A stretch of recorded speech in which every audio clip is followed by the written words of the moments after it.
இந்த இடியாப்பத்தை நான் உங்களுக்கு எடுத்து காட்டுறேன் பாருங்க, எவ்வளோ சாஃப்ட்.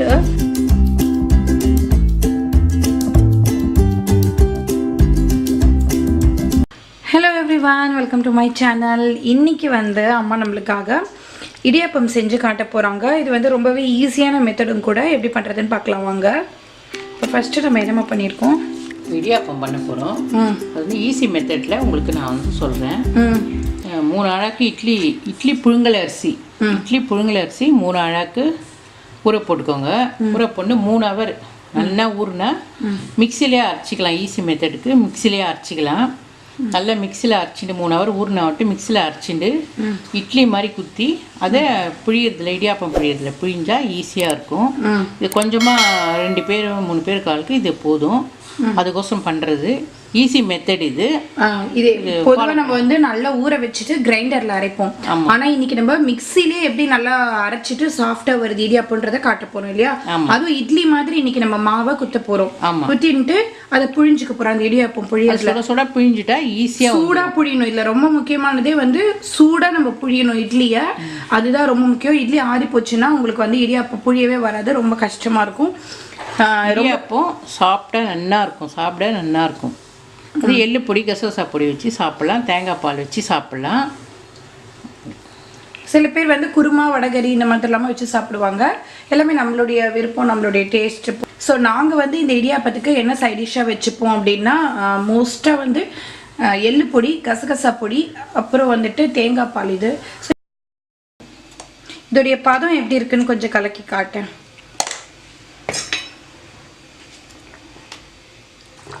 இன்னும் கொஞ்சம் தண்ணி சேர்த்துட்டா நல்லாயிருக்கும். திக்காக இருக்குது இது அரைச்சது. திக்காக இருக்கக்கூடாது இல்லையா, இட்லி மாவு அளவுக்கு ரொம்ப திக்காகவும் இருக்கக்கூடாது, ரொம்ப நீர்க்கவும் இருக்கக்கூடாது. கொஞ்சம் அந்த பதம் நம்ம காட்டிடலாம் தண்ணி சேர்த்துட்டு. நெய் தடவிக்கலாம், இதுக்கு நல்லாயிருக்கும். மாவு வந்துட்டு இந்த மாதிரி ஒரு பதத்தில் இருக்கணும். இன்னைக்கு வந்து நாங்கள் நெய் தடவின்னு இருக்கோம், நல்லா வாசனையாக இருக்கும். நீங்கள் இடியாப்பம் புழிஞ்சிட்டு கூட அதுக்கு மேலே கொஞ்சமாக நெய் விட்டுக்கலாம், ரொம்ப நல்லா இருக்கும் டேஸ்ட்டு. இல்லை இப்படியும் பண்ணிக்கலாம்.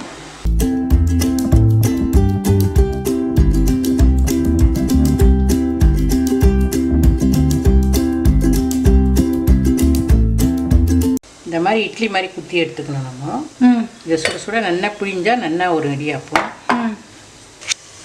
தண்ணி நல்லா கொதிக்கணும், தலதலன்னு கொதிச்சா விட்டு தட்டெல்லாம் வச்சுக்கலாம். நம்ம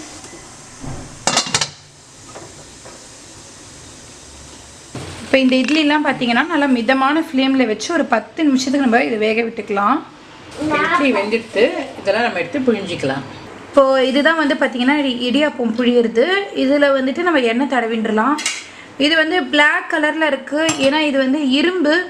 ஸோ அயனுன்றதுனால பிளாக் கலரில் இருக்குது.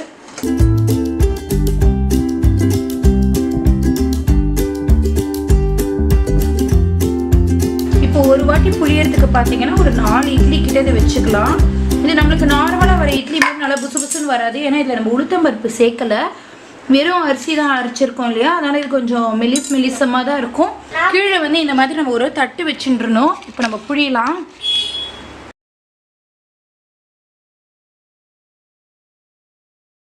எவ்வளோ சூப்பராக வருது பாருங்கள் இடியாப்பம். அந்த மீதம் வருது இல்லையா இட்லி, அதையும் திரும்ப நம்ம உள்ளே போட்டு புதுசாகவும் இட்லி எடுத்து போடுறதோட சேர்த்து போட்டுட்டு புழிஞ்சிக்கலாம். ரொம்ப முக்கியமாக இருக்குது, இட்லி சூடாக இருக்கச்சே புழியணும், இல்லைன்னா ரொம்ப கஷ்டமாக போயிடும் புழியிறது. ஆறிடக்கூடாது இல்லையா இட்லி.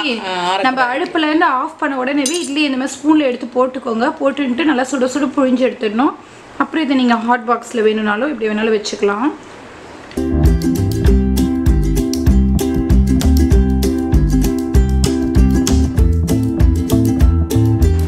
வாவ், இந்த இடியாப்பத்தை நான் உங்களுக்கு எடுத்து காட்டுறேன் பாருங்கள், எவ்வளோ சாஃப்ட்டு, அவ்வளோ போல் இருக்குது, அவ்வளோ சூப்பராக இருக்குது. இந்த ஒவ்வொரு ஸ்ட்ரிங்குமே பார்த்தீங்கன்னா அவ்வளோ மெத்துன்னு சாஃப்டாக இருக்குது. ஸோ இந்த ரெசிபியை கண்டிப்பாக உங்கள் வீட்லேயே ட்ரை பண்ணி பாருங்கள். இதுக்கு சைட் டிஷ் வந்து நாங்கள் வந்து கசகசா பொடி, எள்ளு பொடின்னு 2 செய்வோம். ஸோ அந்த 2 பொடியும் எப்படி அரைக்கிறதுன்றதை உங்களுக்கு அடுத்த வீடியோவில் வருது. அதையும் மறக்காமல் மிஸ் பண்ணாமல் பாருங்கள். இப்போ இந்த சூப்பரான இடியாப்பத்துக்கு நல்லா நெய்யை உருக்கி விட்டு சாப்பிட்டோன்னா அவ்வளோ டேஸ்ட்டாக இருக்கும். கூடவே இந்த கசகசா எள்ளு பொடி வச்சு சாப்பிட்லாம், ரொம்ப டேஸ்ட்டாக இருக்கும். ஒரு தேங்காய் பாலும் வச்சுக்கலாம். ஸோ இந்த வீடியோ உங்களுக்கு பிடிச்சிருக்குன்னு நினைக்கிறேன். தேங்க்யூ, தேங்க்ஸ் ஃபார் வாட்சிங், பாய் பாய்.